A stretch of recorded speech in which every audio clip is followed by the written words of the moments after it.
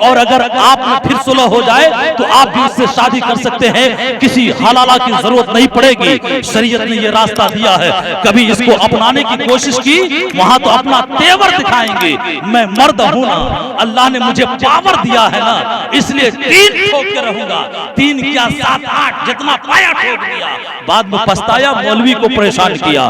اب مولوی نے کہا کہ حلالہ کرانا پڑے گا، اب شرم آتی ہے، اب احساس ہوتا ہے میری بیوی کسی اور کے پاس جائے گی، اب احساس ہوتا ہے، ارے جس وقت تو طلاق دے رہا تھا اس وقت تجھے احساس نہیں تھا کہ یہ میری بیوی ہے، طلاق دوں گا تو یہ کسی اور کے پاس چلی جائے گی۔